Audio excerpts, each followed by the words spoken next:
That's why I only cut my hair like once every 4 or 5 months, because it's an irritating thing to do. So your hair grows slower than mine? No, I just leave it be. I don't fuck with it. Yeah, is it possible that it's just a curiosity because it applies to one of my characters in writings? Like, is it possible for a person to have their hair grow very, very slowly that it takes years to get back to its normal length? I would assume. I mean, everyone's individual. It's a myth that if you cut it, it grows back faster and longer. That's Or even bullshit. harder. How would hair grow back harder? You have harder hair? That's what Ma once thought. What does that even mean? How do you have harder hair?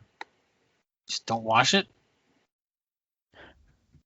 I don't know. It's an old wives' tale. It's an urban myth. It's what's another?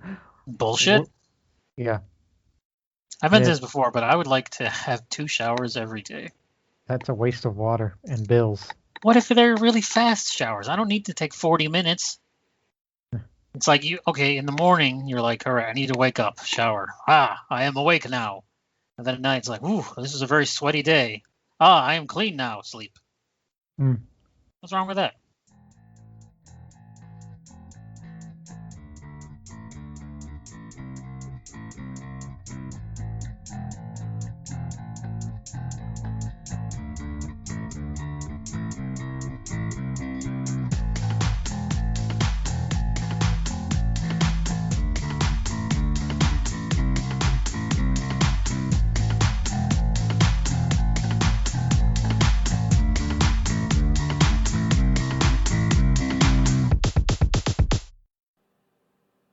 This is the internet's worst gaming podcast. I'm your host, Loki Jarson, and here with me once again is my IRL brother, L0rdMasta, also known as Thomas, for the purposes of me talking to him. Hello.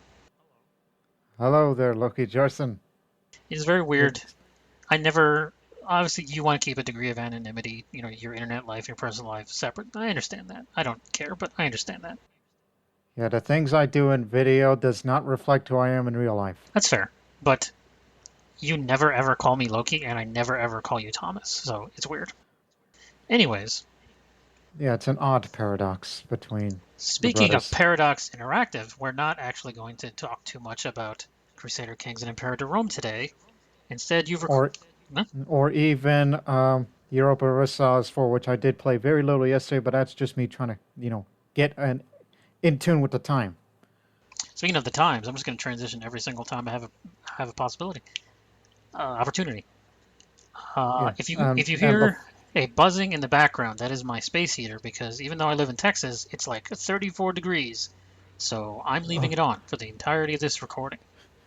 Oh, yes. I was about to say that this is probably going to be the coldest period we're ever recorded on. As if we are living in Minnesota or something. The coldest winter in history. Thanks a lot, Al Gore. Instead of talking... Or the groundhog. He predicted 6 more weeks of winter, and that damn rodent was right again. On your YouTube channel, youtube.com/L0rdMasta, where the O is a 0, you've been recording old, bad video games for the purposes of humor? Just wanted to add some originality to my channel because they are seeing these Paradox Interactive games we've mentioned all the damn time now, so I needed to add some variety to it. And for variety, you chose old-ass British joke games. From the 90s. Yes. In fact, the majority of the games going to be talking today is from that time, the 90s. Yeah. What a decade we all lived through. I was born in 92. Anyways, the first game of this podcast that we're going to talk about, as you said, it is made in the UK, United Kingdom. It's a Western game called The Town with No Name. You ever heard of that? So some background here. The company that made this was called, I believe, Delta 4 Interactive. They made like 20 terrible short games for a console that I cannot actually remember the name of at this moment because it was one of those one-offs that made no money. They were purposefully meant to be jokes. I have seen videos of the playthrough of that game and another one you're going to mention in a minute. Many, many years ago on a a different unrelated YouTube channel that I don't want to reference here. No shout out here. Well, they're defunct now, so I guess I can't. Retsupre. That's where I saw them. I know where you saw them, but I saw them on Retsupre, where these guys who used to do videos from Something Awful. And I used to post on Something Awful a long ass time ago, so some affiliation there. So I've seen other people play what you have seen and played, and it's awful. It is that kind of. I'll let you speak on it, but when you first told me you were doing videos about this thing, I was like, "Fucking why?" It is. It is like base Adam Sandler comedy shit. Well, it's like I thought they were actually going to expect it. It's like, L0rdMasta, come on, man, you're better than this. See, but I don't think you are because you played that murder game. Oh yeah, and a few other games that I cannot remember because there's like thousands of them. Yeah, because you're up for whatever, but I just really despise try-hard comedy like that. Yeah, and it's also when I did a video of that game, The Town of No Name, which is a Western action adventure point and click game. No, it isn't. That's No, it isn't. It's a parody of films that they didn't actually watch. They just know quotes from. So you think Fergus McNeil, the guy who made this thing, was like that? Fun fact about Fergus McNeil: he stopped making video games and went on to become a professional and highly successful professor of history, I believe. I'm not sure. A professor of some sort and a mystery novelist. He went and got a real job and became quite successful at it, in fact.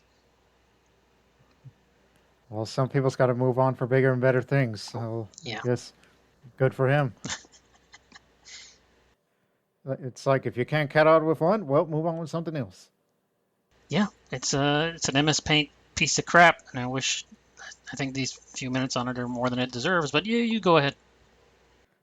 So, the game came out in 1992. Again, that's the year I was born, so it seems that's not the only game I played that came from 1992. You remember some other podcasts ago where the Palace of Deceit, the Dragon's Play, another game that came out in '92. Yes, but that's at least a real video game. It's an actual RPG where you do things. Yeah, and made by Cliffy B, who, Yeah, whatever he went on to do. But Town with No Game is not a game. That's not my joke, and it's Retsupre.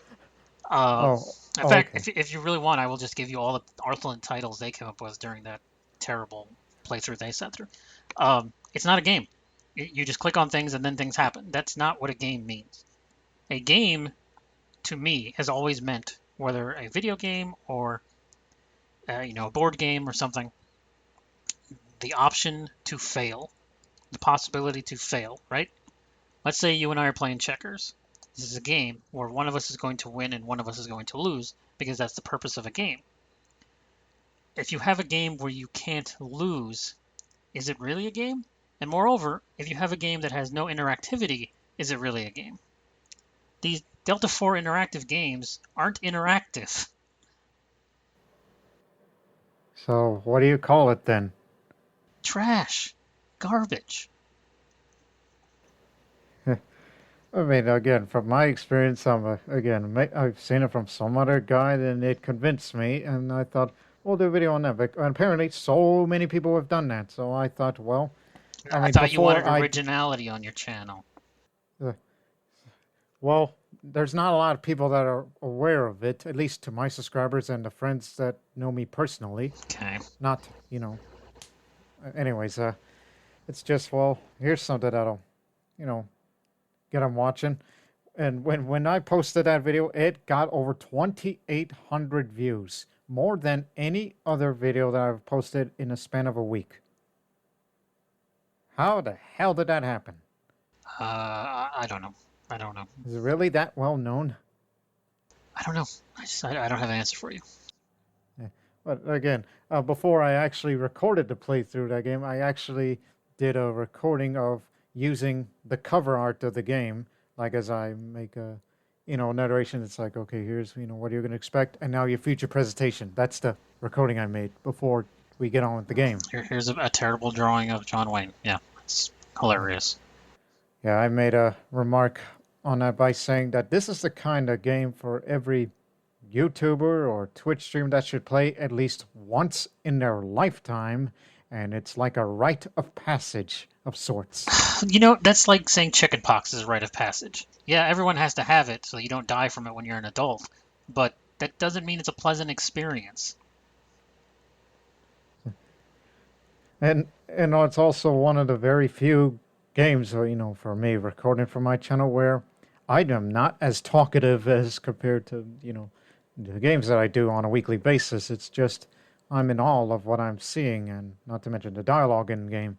To the point where I even said this animation reminds me of Ralph Bakshi's Lord of the Rings. Well, at least Bakshi had a studio behind him. I mean, it was trash. Bakshi, everything he's ever done is trash as well. Um, And he still does things today. if you say so, I don't believe that. But Hmm. like Bakshi at least had a point. Well, I can't say he had a point. His point was to make money. His point was, uh, the Lord of the Rings and the Hobbits property, those movies he did were licensed things, and it was the 70s, so who gave a damn? And then, Wizards is an original idea that's just like, how close can I get to nudity without actually showing any nipple? And that's what that movie is entirely about. And then there was Cool World with Brad Pitt and Kim Basinger, I think, in the 90s because, well, I don't know, maybe he knew a producer one time. But no, I would not equate that animation with Ralph Bakshi. I would equate it with like an 8-year-old learning MS Paint for the first time. It's almost sounded like you're defending Ralph Bakshi a bit compared to If you're going to this compare him to game. Fergus McNeil and the giant gaggle of idiots that made those games on the online system, yeah, I am. Not that Bakshi's not. He's an idiot, okay? He's an idiot and he's bad, but he's fucking better than those chumpos. I'm gonna give you more titles that they gave Town with no name. They also called it. I'm glad that, by the way, we haven't described the game at all, and I don't want to. Retsu called it True Shit, like True Grit. Wow. The Bad, and the Bad. It's my personal favorite. It's like Good, Bad, and the Ugly. Anything else, or is that all on top of your Uh, head? 410 to You Made This Piece of Shit. Yeah. Well, there are a bunch more, but you need context, like L3 Blow. The Assassination of Good Games by the Coward Delta 4 Interactive. Yeah. Yeah. And such and so on. So, and you know what is the plot of that whole game? To shoot guys, and then a guy with a hat comes up to you and says, "Hey, you need to shoot more guys. And also, if you want, you can have a drink and then go fuck a whore for like a week straight." It's bad. Yeah, that's the strangest part to me. Um, Other than that guy in the cigarello or whatever. I don't know. It's just some mystery man there. It's Clint Eastwood from the No Name trilogy. Yeah, yeah. It was that particular animation sequence that made me think of Ralph Bakshi's Lord of the Rings. But anyways, that apparently the main bad guy's named Evil Ebb. That's EB. Ebb. What's the other game they made? Because I don't want to talk about this anymore. Yeah, just to conclude that, as I said, this is probably one of the weirdest games I have. And by the way, that was the very first video I recorded on this calendar year of 2021. Well, ringing. Hell of a way to start off. So glad we got over the awful year of 2020. Yeah, we'll transition from one terrible year into beginning of what could be another. At least the content or games I've experienced, as if, man, this pandemic era quarantine's really getting to me. Now it's affecting my taste of games. What's the other one called? Yeah, by the folks of Delta 4 Interactive, the developer, and as well as the same publisher, Online Entertainment, they made another title, same year, 92. After Town with No Name, they did Psycho Killer, which that one is a graphic action-adventure game. No, it isn't. It's a click the arrows game. I've also seen this from Retsu Prey. This one is entirely photographs, and I don't mean video. I mean photographs. They took several shots on a fucking 1992 Nikon camera that you have to shake the Polaroid out of. I guess Polaroid is copyright, so it'd be Polaroid camera. Anyways, and they just strung them together. And then every so often you have to click an arrow to go left or right, and sometimes when you click the left arrow, you die. So this technically qualifies as a game under my standards because there's a chance of failure. Yeah, there's a chance you could screw up. I know I have a couple of times to the point where it's like, okay, this is the third time you've screwed up. Stop recording until you get back to where you were, like as if last checkpoint. Because every time you die, you go back to the beginning, like it's a roguelike game. Like it's a game from 1992 made by fucktards. And also, by the way, both Town of No Name and Psycho Killer, the platform, it's like the one I played. It's like yes, it was released in '92, but I played them on the MS-DOS, which came out in '93. In '92, they came out in the Commodore CD-TV. What is that? Before Windows and Apple became ubiquitous for all computer usage, there were like 8 different manufacturers you could get stuff from. As one of the options. The Commodore was also one of the early pioneers of early terrible video games, but we didn't know they were terrible because nobody had anything to compare them to. By '92, there were already good games, so it's inexcusable. The NES had existed for several years. I think maybe even the SNES had existed, so there's absolutely no excuse for garbage point and click things. But in 2021, bad games continue to be made inexplicably, and a lot of them hide behind art. I don't think D4I ever try to hide their shit behind art. They try to hide it behind what's the minimal effort we can make a thing to get $20, 20 pence from. That's what they call it over there. I guess pence is cents because they also have some sort of cents. I don't know. It's old fucking British money. Pounds sterling. Mm-hmm. Shilling. Why not? They paid a whole tuppence to make this game and charged 2 tuppence to buy it. You wouldn't miss it for quids. Bollocks! Yeah, give it over money.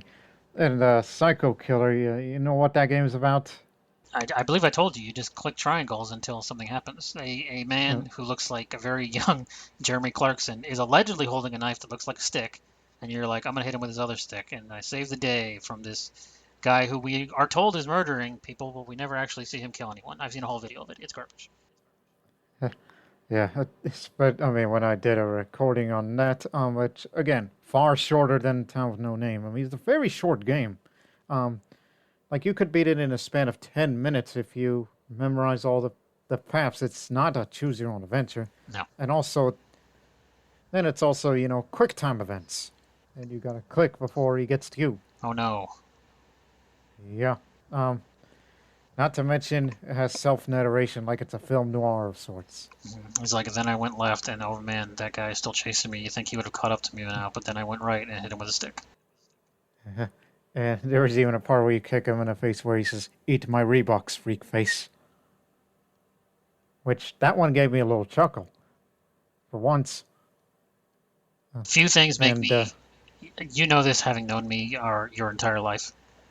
But few things make me more upset than try-hard bad comedy. It's like pretentious art. It might be worse, actually, than pretentious art, because at least pretentious art thinks it's important. Bad comedy knows it's bad.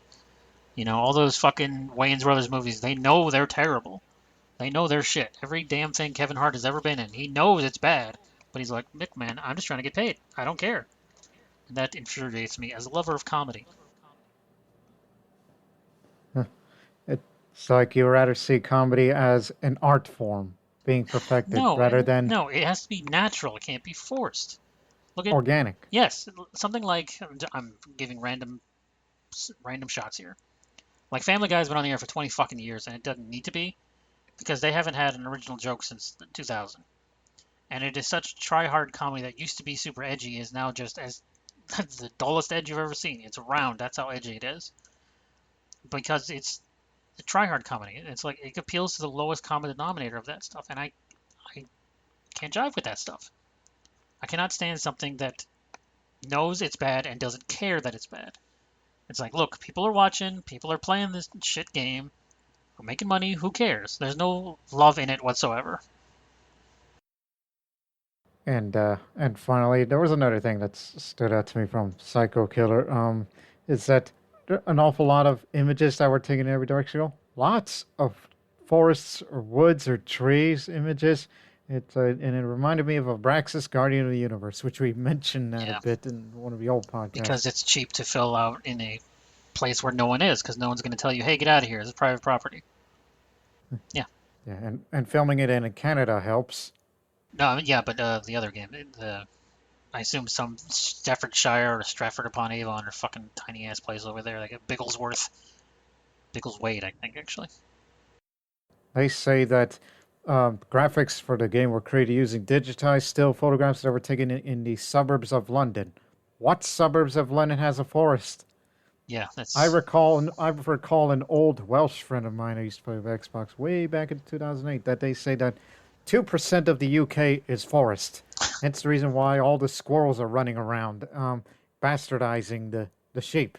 And he even goes as far as saying the squirrels are bastards. what's the next game? Oh boy! But it's not made by those folks. I can tell you Thank God. that. Um, and that's another game. Again, that one's from the year 2000, which is still technically 90s, isn't it? By the looks of things, if you recall, popular culture and just in general. Much like how the early 90s is still technically the 1980s. I get what you mean, yeah.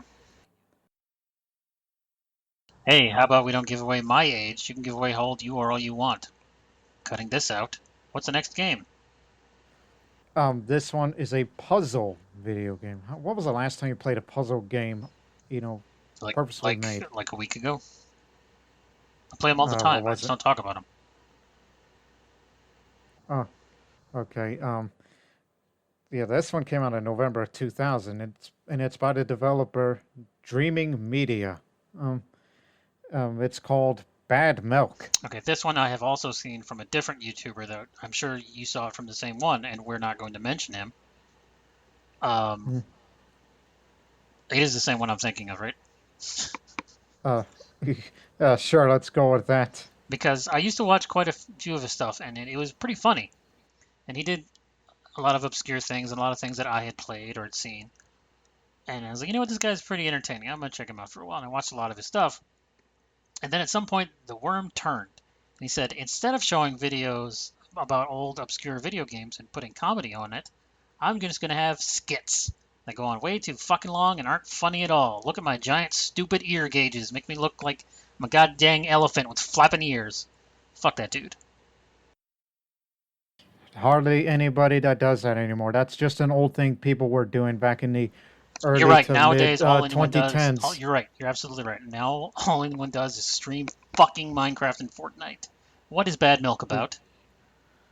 Oh, well, it does start off with, spoiled milk, which again, it started with, the little opening cutscene, where this guy is having breakfast, like eats, toast, and then he drinks the coffee where he puts the milk there. He reads the newspaper, and then he sees the date, which is February 3rd, 2000, which concerns him as he looks at the cartridge of milk. That says, expiration date October, and he's like, "Oh no!" And then he starts dying, and everything goes black, and then you hear glass break. That's the opening. Glass Break Stone Cold shows up.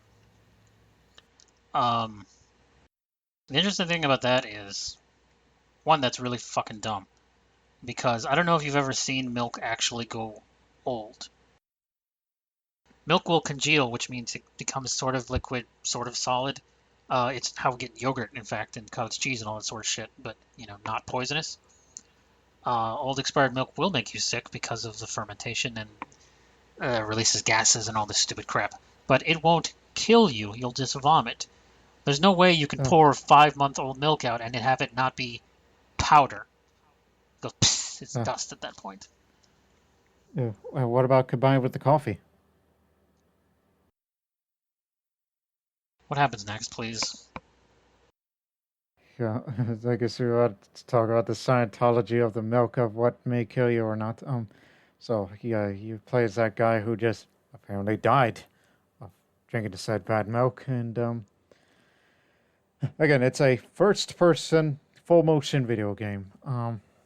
And it becomes a puzzle game afterwards, where you have to obtain clues to escape in their situation, in which you are called by on a phone by some guy whose voice is distorted, like you often see in movies where some bad guy's calling you or a terrorist is calling you, and yet you can't identify him. Yeah, but none of these scenes are related, right? Like aside from the opening bit, like nothing has anything to do with anything. Uh, he says that we're expecting you because you drink some bad milk, and if you can listen, you can get out of this. But if you're clever, if not, then he just does an evil after. Yeah, like I said, it has no point on anything. The narrative doesn't follow in any way because there is no narrative. So yeah, just by an unseen third party, and you're going to be given hints to complete the said puzzles, which you have to do. But the clues are hidden in FMV clips, which includes things like a dismembered bald head, a disembodied voice, a drowning man, and chronic smokers, and they often use reversed audio. This seems like another school project that got out of hand. Because as I've said to you maybe 1,000 times, what is the point of this? Uh, Now that's another game, much like with Town with No Name earlier. When I did recording, I was a bit baffled at what the hell am I seeing and experiencing and even finishing after the fact. You know what? That's probably what they wanted. The point is to make you confused. It is confuse a cat, the thing. Sometimes people have a point and sometimes they don't, and their point is to make sure that you don't understand. Therefore, oh, you just didn't get it. And even at some points during the game, that there are two instances where you are, dropped into a dark area, which the only thing you can see is just arrows for you to point, because you're in a pitch dark room or in a freaking maze, where you just open one door or another and you hear different kinds of sounds. It's like you're thinking, it's like, okay, I'm outside and I'm inside an industrial factory and I'm in a ballroom or something. What the hell? Did you actually finish it? Because I heard it's kind of notoriously difficult. Yes. Again, I did it all in one take. It was about 44 minutes. Is there a worthwhile payoff for all this nonsense? I'd imagine no. So again, the end goal is just find a covert combination lock in form of a human head. So just picture a head, and you got to make again, it's a combination like you were to do a safe, but for the lower the head, in the middle part of the head, and then the top of the head. And if you get the right one, then okay, now unlock it. Now you got to have a 2-word passphrase to unlock one more thing before you beat the game. And then once you achieve that, then you know what's the payoff? You know what's the ending of the game? I imagine a big screen that says "Thank you for playing." Yeah, since you died at the beginning and at the end, you are actually reborn in first person. You just gave you're a baby that's given birth, and then So it's a reincarnation metaphor. yes, reincarnation. That's awful. Uh, so yeah, the overarching themes of the game include reincarnation and mortality, with the prize being birth along with unconditional love. That's what Mick Skolnick of the Skolnick brothers, the other one's Ted, the designers of the game, said on GameDev.net. That sounds like some pretentious bullshit he made up after the fact. It's like, okay, so which is the religion that believes in reincarnation, Buddhism or the other one? Pick any Eastern Okay, so in religion. the Eastern Indian religion, when you die, you're reborn as a different person. Fine, whatever, let's not discuss that.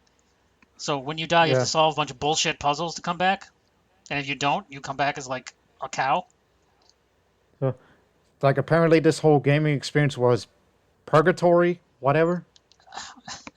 This sounded like suffering, all right.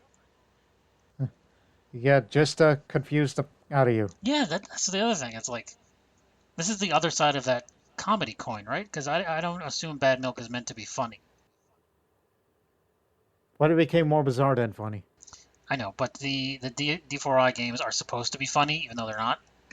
Um, this I don't think was supposed to be funny. It's supposed to be arty. It's like, oh, it really makes you think about stuff. It's like, that's also bad. I don't want to be forced to think about shit. I want to think on my own. And also, that maybe thought of a bit of. I'm sure it'll come up. I lost my train of thought. But did you know that this game won the award for, well, two awards, in fact. One for innovation in audio, and the other is the Thomas McNally Grand Prize at the Independent Games Festival in 2002. No, I did not know that. Sounds like Yeah. sounds like horseshit because all video game awards are horseshit. You know what I was thinking of? Let's have a quick transition because I don't want to talk about these terrible games anymore. For a few minutes here. Yeah, let's transition to bits. I know, but this is something that I just thought of, so I want to talk about it. Edit this out. All video game awards are really horseshit. And I was thinking about this because 2020 was, for many, many, many reasons, a pretty bad year for cultural society and internet culture and society in particular. Did you say 2020 or 2021? Thought I heard 21. 2020, excuse me. If I misspoke, I don't know. To the point that there was a lot of tete-a-tete on video games, and video games are now more popular than ever to the benefit and detriment of how both those things come about. You know, for good and bad, video games are becoming more popular. They're making more film and television adaptations of games. I think that's a mistake, personally, because the medium for which you can tell stories through games is different than the medium you can tell stories through which movies or TV or anything. But anyways, a bunch of really good video games came out in 2020, and there were a lot of internet fights over which game was better. And on this here podcast, we used to do, me and Rob and Joe Sizzy, the other two guys who used to do this, who may or may not be coming back sometime soon, used to have countdown list episodes where we decided what was the best game of the year to us personally. And we even had, numbered lists. It's like, this is the 10th best game I ever played, this is the 8th best game I ever played, that kind of shit. Well, as I've gotten older and read all this internet discourse, I don't like reading reviews from games anymore because it is all opinion, and I think every opinion should be personally shaped. I don't want to force my opinion on someone else, and I don't want someone else's opinion to be forced on me, right? So, I don't want to rate games that way anymore. I don't want to say one game is better than the other, for just throwing example numbers out there. Ghost of Tsushima by Sucker Punch came out last year. Also, Final Fantasy VII Remake from Square Enix came out last year. They're both excellent games in their own right for different variety of reasons. But I don't want to have a stupid fight over which game is better. They're different. They can both be great. Did I enjoy one over the other? Sure. But I'm not going to pretend just because I had more fun playing FF7 that means Ghost is worse. But that's what we want to think. We need to have these tiers of things of this is the best thing, this is the not as good thing, this is the less than good thing. And I don't want to think that way about video games anymore. I don't want to do numbered lists of what is the best. If you want to do that for reviews and ratings, I'll still do that. But I can't say that one game is better objectively than the other because it's all personal preference. And subjective. So when the awards come out and the golden joysticks or the fucking Game Awards from Jeff Keighley's friends, it's like, why are we giving these any credence? I don't think we should give any credence to Hollywood anymore because they have 4 award shows where they just give themselves awards over and over, back and forth. Very masturbatory and incestuous, and I kind of hate it, and I really don't like Hollywood's production. So I haven't watched a lot of movies in the last few years. But that's contemporary movies, at least. But that's infecting video games now, where we have 3 or 4 awards presentations, different conglomerates give out different sets of awards, which is the best game, and this one is better, and this one has the best voice acting. It's like, why are we doing this? We're not raising the quality, we're not raising the opinion of video games in popular media. We're lowering it by having the same stupid bitch fight that everything else has. It's like Grammys, okay, this is the best album of the year. All these other albums are shit. But they're not. You can't judge things that way.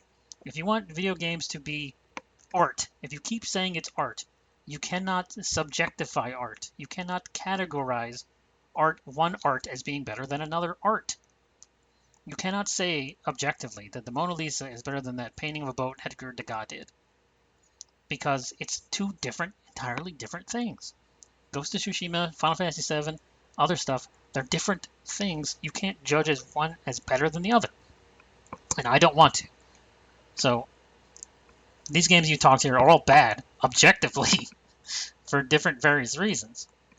But I'm not going to say you shouldn't play them. I think they're shit, but I'm not going to say you shouldn't seek out videos. You do whatever you want. If anything, taking anything away from this rant, Just whatever I have it is soliloquy. Fuck everyone else's opinion but your own, including mine. Don't listen to my opinion at all. Make up your own opinion. It's all that matters is whether or not that you enjoyed it. 100%. Well, anyways, there's a couple more things you wanted to talk about. Another FMV game that I actually this time don't know anything about, so surprise me. Oh, it's unknown to you. This one came out in 1994. 2 years after 1992. Messy year for interactive movie games. This one is called Critical Path, and it doesn't ring the bell to you. No, is it an RPG? It is a post-apocalyptic interactive movie adventure video game. That's a hell of a mouthful. I hate everything you just said. I mean, Psycho Killers mentioned it was an interactive movie, except point and click. Uh-huh.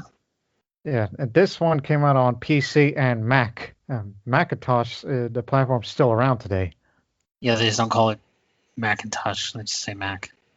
Yeah, it's just another name for PC. Basically, right? It's by Macadais, that's the developer, and published by Media Vision Technology. I have no idea what this is. So the story of that is a terrorist biological warfare doomsday event has played out, killing off 90% of the world's population. God dang. It's ambitious. Many of the survivors are sick or eventually become insane, and a group of surviving soldiers attempt to care for survivors and maintain order on their military base. Over time, the situation gradually becomes so dire that the commanders ordered all sick transported 70 miles away to an abandoned village and ordered his troops to open fire anything within a 30-mile radius. That's a post-apocalyptic setting for you. What do you do? What is the kind of game? I'm sorry. Again, that's just the background of things. How do you interact? I mean, it's a first-person shooter, a third-person cover-based. What do you do? What is it? Hang on. I haven't done a video on that, but I plan on doing a video on that because I believe that's another thing that's worth recording because, it sounds like a cool concept. I've played a lot of post-apocalyptic video games, so. Oh, what was that word you just used? I've played a lot of post-apocalyptic video games, so. Oh, okay, you said it too fast. It was again, it's as we said, it's an interactive movie of sorts. I mean, it's an FMV, full motion video, where it's not necessarily point and click. It's just picture a small screen there, right? Which is the film with computer imagery, right? Mm-hmm. And then there's a bunch of buttons or switches that you got to do. I mean, it also involves quick time events, so you got to time it right. Otherwise, you'll screw up. And again, you're not saying you're playing as a character. I mean, there is you, the player, but that's more of you controlling this protagonist's actions and decisions. But you got to do it in timing. Which the main protagonist is by the name of Kat. That's K-A-T, who's played by Ellen Weisinger, who is a stunt woman who's done a lot of things. As a stunt woman, stunt actress who was a stunt double for many things. Been in movies like Iron Man, Planet of the Apes, 2001 version, Expendables, a lot of things. So the reason she's the protagonist is she can fall down off stuff. Yeah, if you screw up. Yeah. So she's a helicopter pilot, returning from a reconnaissance mission to find a military base destroyed, and then again, it's like they go into this place and they go to this island, which is reportedly clear of the sick and capable of receiving refugees, but they were in the Apache attack helicopters, which again, it's Kat, a guy named Nighthorse, another named Greer, and you, the player, an unnamed soldier. See, when you said protagonist, I thought you were playing as that, but no, of course not. Why would that be true? So the helicopter carrying Greer and the player develops mechanical problems, and they landed his helicopter on him, but however, the one with Night Horse and Cat, the helicopter got shot down by a surface-to-air missile. Night Horse is fairly wounded, and now you take control in this part of the game where you got to tell Cat to go to this area and whatnot, rather than leave it to her own devices, which can often end up, her dying something terrible. You know what's weird? The more you describe this game, the more I think I actually do know it. Enough of this is vaguely familiar that it's starting to connect in my brain. And again, it's just many saints. And by the way, there is lives in the game, and she has 9 lives because Cat. Hilarious. And even reveals that the fact that she only has 9 bullets for her Uzi, her submachine gun that she was carrying. Which she will go through in half a second, considering how those things fire. Yeah, but it was semi-auto the whole time, and again, he got to assist her by making way through the factory by activating or deactivating machinery, relaying directional commands, and setting off booby traps. So hold on, it's just Night Trap? I heard of the name of the game, but don't know what it's about. It's basically what you're describing. There are a fuckload of FMV games during the Sega CD and Mega Drive and all this early 90s PC that were you, the player, were you, and you were interacting through a video screen. And every so often, one of the actors in the thing, a character, would look at the camera and say, "Hey, you, player, do thing." And there were a ton of those. There's a weird spin-off of the same genre of FMV games where you don't exist, but you are still conferring with people. There's shit like Night Trap and the one with Corey Haim, I don't remember the name of. It's also garbage. Back on. That's what this sounds like. So it's starting to ring a bell now, at least in that genre. Yeah, certainly of the genre of games I've seen that are bad. Yeah, and also, as that game progresses, including that function of, all that machinery, booby traps, which again, you got to do it at the right timing, including you have to look up this black notebook on the bottom of the screen, even though it's a bit of a deranged ramblings, which contains clues in there, which you may have to use in a future use, in a future scene. So, what is the point of this critical path? You go along the critical path, and then you rescue the girl and yourself, presumably? It's just basically making a way to that other Apache helicopter that landed. The one that's not shot down, that was landed by, that guy and you, the player. So why can't you go to her rather than her going to you? You, the player, is actually in the, the security room. You got security camera watching her moves, and you gotta. It is Night Trap.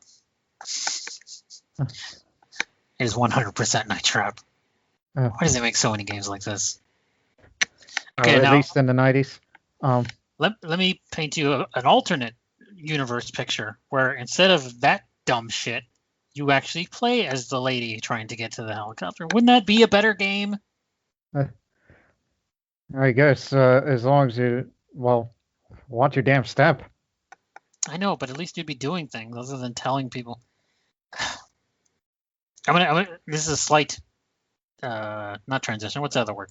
But before we get into, again, the FFA genre in general, there was this, main bad guy in this game by the name of General Min. That's spelled M-I-N-H, which is a Vietnamese spelling or something like that, who is fucking nuts. Like you were to do an insane evil after, well, he does it like a good 15 seconds. It's what it felt like during my, kind of like, again, practicing for a future video because I, whatnot. Because it's very boring to see someone fail over and over. Yeah, and found out that the guy who played him is by, the folks that developed him. And that's also a commonplace in FFV games where, and it says that this game was produced in a low budget manner. No shit. Like on a budget of $450,000. I thought you were going to say $450 on a bill. Yeah, that sounds about right. Yeah, $450,000.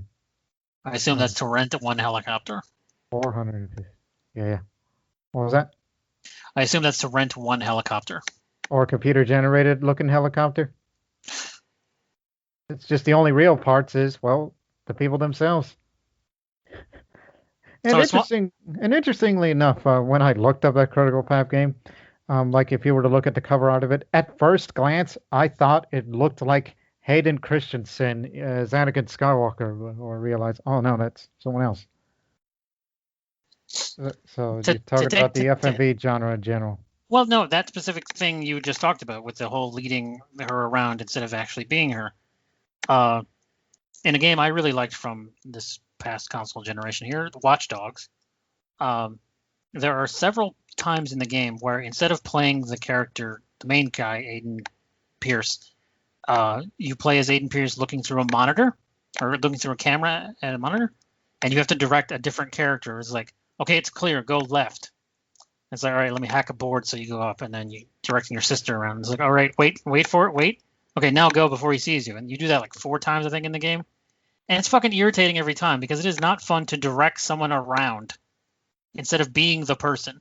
To me, it is just a small offset of a strategy game where instead of playing a soldier, you play as a commander and you tell your soldiers to go places. And I don't like those kinds of games. Yeah, especially that puzzles that consist of pushing the right button at the right time. That doesn't bother me. Those have been in games forever. Everyone thinks God of War and Resident Evil 4 invented those. No, those have been around for a fuck long time. They're like 30 games on the Sega CD that are just that. It also makes it sound like Critical Path or Night Trap, if you're talking about it earlier. It sounds like they were ahead of their time of that sort of thing. Stizzy said something last week to me that I thought was very profound. Hi, Stizzy, if you're listening.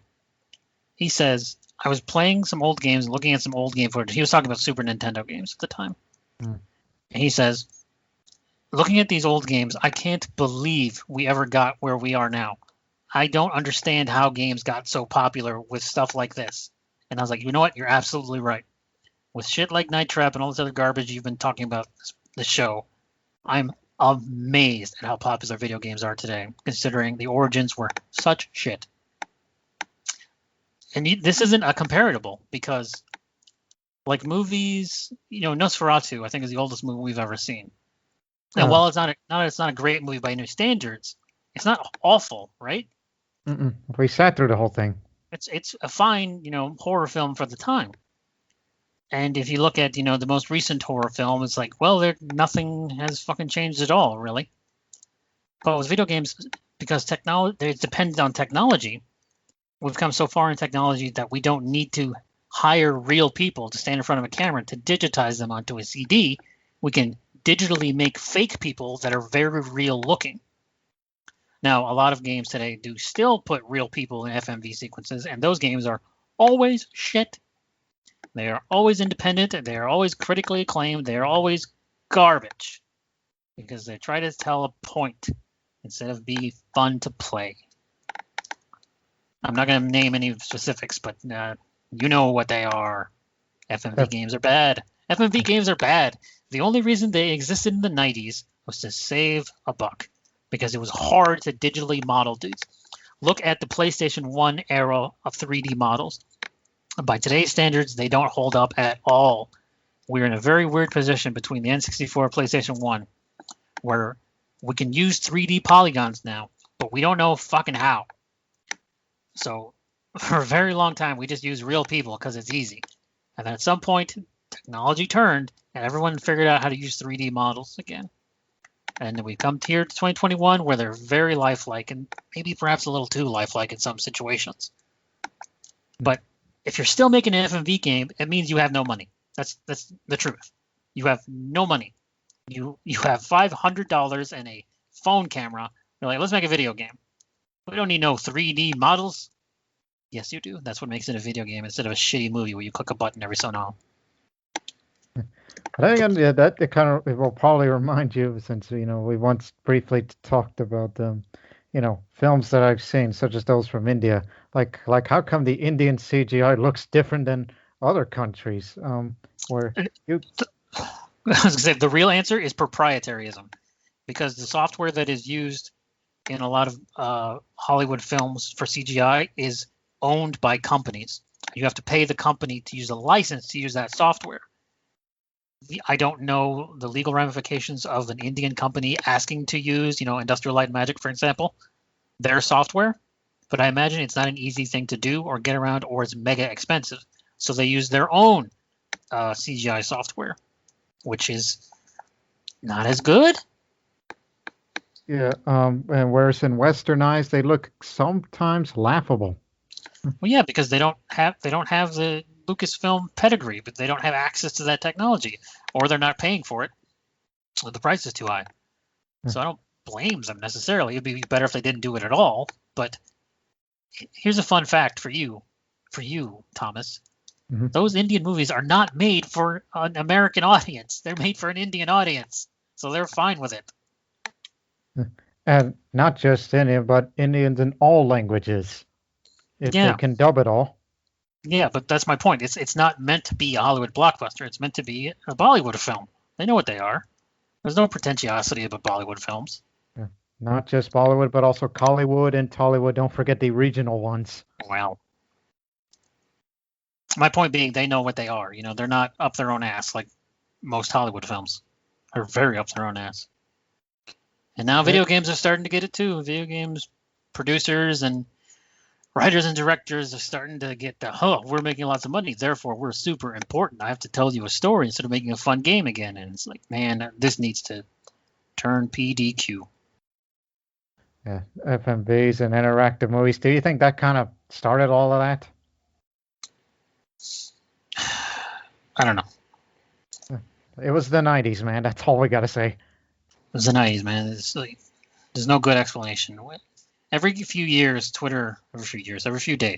Twitter will find an old ass video from a long ass time ago about some random thing and be like, I can't believe people used to do this. Like, buddy, that's the way it was. Time has moved on, but you seem unable to. I'll edit all that out. That was a useless bit of nothing. You ready to talk about the last thing here? Yeah, and just one more thing. FMV games. Yeah. FMV games are very rarely made today. The last one I've checked, like of any recently made ones, the latest one was back in 2017. They said it was from a game called A Trip to Yugoslavia or something. I don't know if it was made from over there in the former Yugoslav countries or whatever. It's just, I'm like, they still do that genre? I'm not talking about the setting or anything. It's just, they still make it? Yes, because it's cheap, dude. I don't know how many times I got to tell you. It costs no money to put a real person in front of a camera and to digitize it. That's it. It costs money to make a 3D character model. So let's move on from attempting to be real into a game that, is realism in gameplay. I wouldn't say realism. I mean, you still can get shot like 10 times and be okay. Yeah, you can actually adjust that difficulty. Anyways, you, on a whim, because your friends were playing it, decided to buy Ghost Recon Breakpoint. Yeah, which surprised the heck out of me as a guy who played a little bit of that game. I really enjoyed Wildlands, the previous game, but Breakpoint, when I played the demo of it, had a lot of things I was like, man, this is a pain in the ass. And at the time of release, it did not have friendly NPCs to help you, like Ghost Recon Wildlands did. They've since added it in, but it took a very long time for them to do so. It was all play with your friends or go solo, and if you go solo, you're going to get fucked. I mean, I'm no stranger to Ghost Recon games. I mean, the Breakpoint wasn't my first Ghost Recon game. The first one was back in the early 2010s. I don't know when it came out, but it was Ghost Recon Future Soldier I played it first, which I think I only played in multiplayer. It didn't have enough time. So again, we rented that game. And I actually enjoyed the multiplayer, and I thought it was very underrated compared to the more popular titles out there at that time. Incidentally, I only played the single player, and I thought this is a pretty good game, all things considered. At the time, for the time being, it was the first. I don't know if you want to talk about this, but it was the first game to have like super in-depth gun customization, to where you can adjust literally every part of the gun. It's like, all right, I want to swap out a barrel, I want to swap out a sight, I want to swap out a grip, and stock, and magazine, and it continues to this day. Yeah, but is there Mostly anything more in Ubisoft detailed titles. than them? Mostly in Ubisoft titles, I mean. Yeah. They put a lot of time. So, and also, it's Tom Clancy's Ghost Recon Breakpoint. Don't Yes, of forget Tom course. Clancy's. Yeah, because that really matters, even though he's been dead for several years and had nothing to do with the series. Yeah, it's been dead since October 2013. I remember. Ubisoft owns the license to the Tom Clancy games, so they just slap his name on everything, like Division and Hawks. And Splinter Cell. There hasn't been a new Splinter Cell game this entire fucking generation, and I'm so angry. What was the last time they made one? Blacklist for PlayStation 3, Xbox 360. What year? I don't recall, but before 2013. Man, 2013. Oh, anyways, and I recall that you actually played an even older Ghost Recon game. It may have been the first one. Like I did play both. I played the first and second Ghost Recon games. Our cousin, who I'll name here because who cares? Our cousin Jerry owned a PlayStation 2. We did not at the time, and he had both Ghost Recon 1 and 2. And at the time then, we only played them single player, and I played both those. I don't think I finished either one of them, but it was my first foray into the. When we say military shooter, you usually think Call of Duty or Battlefield, but not really, because Call of Duty and Battlefield, you're a super soldier. Mm-hmm. In Ghost Recon, you're a soldier. You're a guy, and you can get shot and die, because they don't fuck around in those Ghost Recon games. Yeah, that nitty gritty and realism. Realism has always been a point of contention for me, but it is more realistic than a Call of Duty or a Battlefield. Yes. And isn't Rainbow Six more of a tactical shooter? Yeah, Rainbow Six is like the even realer because you can absolutely die in one hit in Rainbow Six. Rainbow Six is meant to be slow. Ghost Recon, even though you're supposed to be stealthy, doesn't necessarily need to be slow. Rainbow Six is slow. Unless you're a pro, I guess you can just run in, headshot, and run away. Yeah, tactical shooters a separate thing. Mm-hmm. I wouldn't consider Ghost Recon either Wildlands or Breakpoint a fully tactical shooter, but they're more tactics than your average military game. And again, just want to divert a tiny bit on your early memory of Ghost Recon games. I remember a moment where you were on a obstacle course tutorial, whatever. You and Nick were there, and you got to did a C4 explosion thing in which you thought it was a grenade.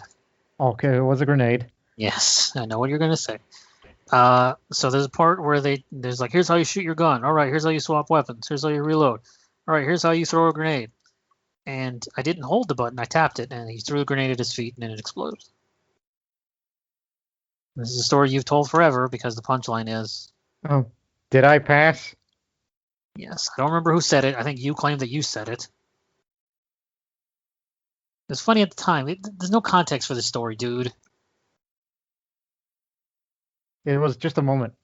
It was funny. I'm not lying. It was funny, but you had to have been one of the 4 people in that room to find it funny. Because I have some different type of sense of humor compared to the rest of.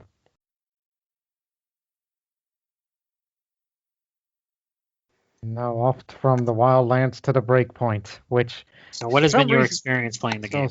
So you had a. You keep calling it Point Break at first because of the film. Didn't.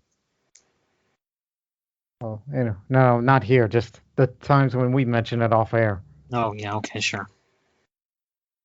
So at Breakpoint, you know the setting, right? Because it is set in the year of 2025, the same year of the other universe of Call of Duty Black Ops 2. Yeah, except Call of Duty Black Ops 2 already has fucking robot people. Yeah, and fucking drones everywhere. Same here. So it was in 2025, and it's 6 years after the events of Wildlands and 1 year after the events of Future Soldier. Which doesn't make any damn sense at all because they're not the same characters. Yeah. Like narratively, like I get why they said that, but narratively, those games don't follow each other, so it doesn't matter. Like none of the games in the Tom Clancy verse follow each other except for Splinter Cells. Even though it's impossible for Breakpoint to be after Retribution, where the fuck that game was called. What was that game called?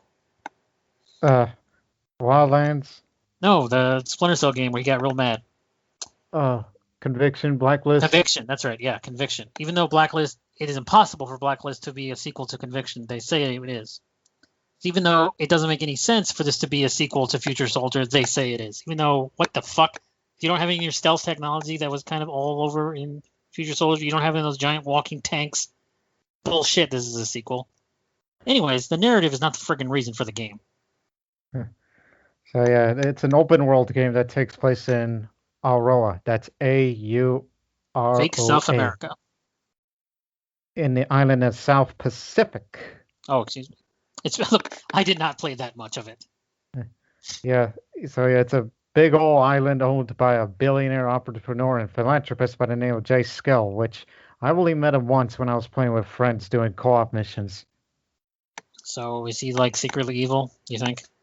I would guess yes. No, I don't think so. He's just like, it's like, yeah, they taken all over, and I don't know what I'm gonna do. Just get me out of here. That's the impression I got him when we were working together, and that was also concurrent when we were doing a totally different separate thing, which was a DLC or an update that they added. It was a totally separate thing. Yeah, it did not. It was not very well received, partially because of the lack of help from AI squad mates. But they've continued to update their game to their great credit. They've added a lot, and they're still updating and adding new things. So Ubisoft very rarely gives up on things. It's happened for like that Starlink game, but for the most part, if they release something that's not great, they're going to try their hardest to fix it. So you said it's like you didn't play enough to the point where you know the main story? No, I don't know anything. I know John Bernthal in it, and he's a horrible actor. What was he known for? He was most recently the Punisher in that Netflix series of the spin-off of the Daredevil Netflix series. He was terrible in that, even though fangirls on the internet kept telling me he was great, and I don't believe them. Alrighty. It was a ghost lieutenant who gone rogue. Never seen that before. Yeah, and then there's also a bunch of bad guys roaming around the island, which is a private military contractor called Sentinel, under, the Rogue Commander's command. And then there's this, slightly more armored guys who call themselves wolves, because, nothing's more intimidating than wolves. Yeah. But again, it's like, I mean, it has many side missions, which I've been starting to do that more because I spent a good portion of that game prior to this recording just exploring, all the fast travel places before doing a mission, so that way it'll be much easier to get from one place to another. Mm-hmm. Which is better idea in theory in RPG-like games, right? How many hours would you say you have in it now? Can't tell by hours, but I could tell it's been 3 weeks. Mm. And by the way, I got that game on a 70 or 80% deal off. It was $9. That's another thing about the Ubisoft games is they go on sale quite often, and they don't seem to suffer for it. Like, they make enough money off their major properties like Assassin's Creed and stuff that it's like, okay, we can lose a little bit here on Ghost Recon and still be okay. Or The Division. I recall Division 2, which, while a fine game, was at one point valued down all the way to like $2. I don't know why, but it's been since bumped back up. But it's not like Ubisoft's hurting for money. And also they added a bunch of DLC since then. Again, it came out in October 2019, so I must be a bit of a latecomer. I think it came in just the right time when you already have AI teammates. Now, the actual playing of the game, because I've seen a few clips from you, and from what I can tell, it is just your nonsense from Red Dead and GTA again. Yes, somehow I found a way to have fun with it. Again. Not that the game isn't fun to play. That's a weird sentence to say. Yeah, never thought you would hear that in a Tom Clancy game. Well, it's a serious hardcore military shooter with no joking around whatsoever. And then you're like, all right, what if I parked 8 cars in front of each other? Yeah, created a roadblock full of vehicles that we killed the drivers of and just park them together. And we actually successfully stopped them because of the said roadblock. I'm amazed you didn't crash the game. Yeah, which it had its limits. Not saying the crashy part, it's just the amount of vehicles you could put locally because they stopped coming soon afterwards. Where I just kind of eventually got bored and got out of here. But you are enjoying the game. You are having fun. Oh yes, as well as trying to find what's the right weapons for a person like me, and what's the right class for it. Mhm. Yeah, I've got my groove, as some folks would say. And I, and again, I mentioned about did co-op missions with some of my friends because we were doing again, it was a DLC which which actually came with it because of future updates. Um, um, the DLC missions that me and my friends did was Terminator, which they added 2 missions involving the Terminator himself. well, yeah, because they had a weird partnership with the Dark Fate, Dark Future, whatever the fuck that movie was called with Linda Hamilton again. Uh, Ubisoft also had a lot of really weird crossovers. Like they're just down for anyone to throw them money. Like Assassin's Creed Origins has a Final Fantasy crossover mount and weapon for no reason at all. Their What the two hell? properties aren't related in any way. Just most recently, Division 2 has a crossover with Resident Evil, where you can have Raccoon Police Department vest for your operator, and there are no zombies in the game. It has nothing to do with anything. It's just like here it is. Why not? So there was also a Terminator operation in Ghost Recon Wildlands, and I was like, well, you go here and you shoot robots, I guess. I was like, why? Because Terminator Dark Fate in theaters now. It's like, okay, if you say so. I don't mind. Not that big a deal, really. And the Terminators in that game will kick your ass. I imagine they're literally robots designed to kill humans. That's why they were made. Yeah, and you have to use a specific weapon to kill the thing. Or put enough damage, and It's then you kill it. it's weird Unless that you're an they expert. weren't.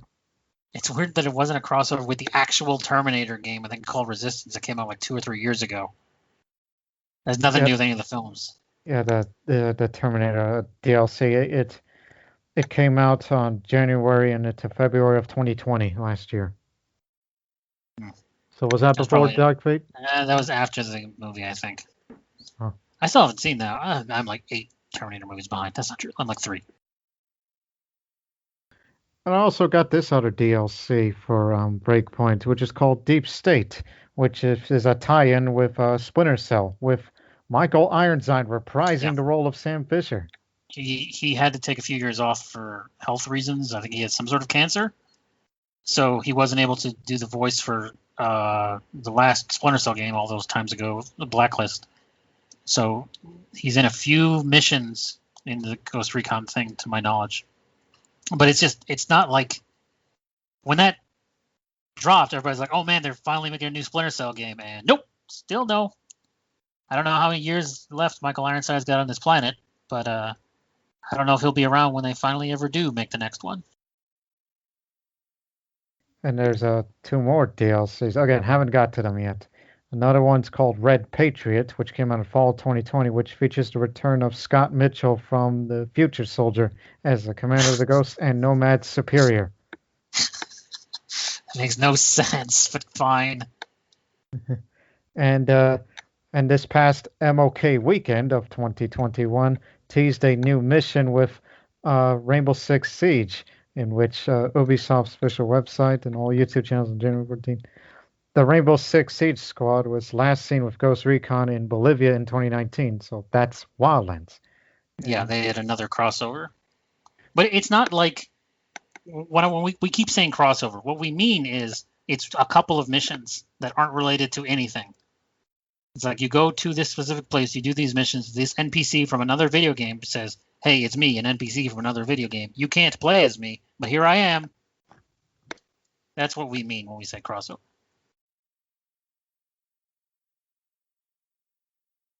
And And again, you said that you played a bit of it on its first patch and release and got a four. Yeah. Um, I would like to go and play again. It's a time sink, like everything else. so I'm sure we'll work together at some point, knowing I have a lot of experience now. See, but like from an older show, I don't remember how many episodes ago it was. We've done too many of these fucking things. Where you were like, I got Elder Scrolls Online. I'm like, oh, I played a little bit of that. I guess I can help you. And then I went to play something else, and you kept playing Elder Scrolls Online. And you're way ahead of me, and you absolutely know more things than I do about that. So it's like, well, what the fuck? It's not that I mind you being better at ESO or Ghost Recon. It's just like you don't play as much stuff as I do. Despite all the shit you record, you don't still play 5 games a week, maybe. An average, yes. Yeah, And so you just put my time in, like you punch that clock to get your time in. Yeah, but that's fucking nothing, man. That's nothing. You can get a lot of things done, but 5 games a week is. I don't think I've ever done that on a daily and weekly basis. In my life. I don't think I've ever only played 5 games a week in my literal 25 plus years of playing video games. Yeah, but then again, half of it is due to the fact that, well, I got a YouTube channel to run, got to post content. Well, this is the end of the episode, so it's time for you to plug that YouTube channel. What's it called? It's the L0rdMasta channel. That's L-O is 0. Oh, good job. You already fucked it up. Sorry. That's well, let's try that again. Hit rewind. What is the YouTube channel? It's L0rdMasta, and that's Masta as in M-A-S-T-A. Yes. I'll put yet another link in the description of this video. Video, audio. You make video. I make audio. And it ain't interactive. I'm getting delirious. I don't know if you can tell. It's so cold here. So cold. Yeah. Hope we survive the coldest winter of Texas ever. What did I say backwards? We may have to resort to lose it. We may have to resort to cannibalism at this rate. Yeah. Ain't no party like the Donner Party. That's it for me. I hope that's it for you too. Mm-hmm. Thanks for being here again. Thanks for listening, you listener, person who's listening. Thank you. Goodbye.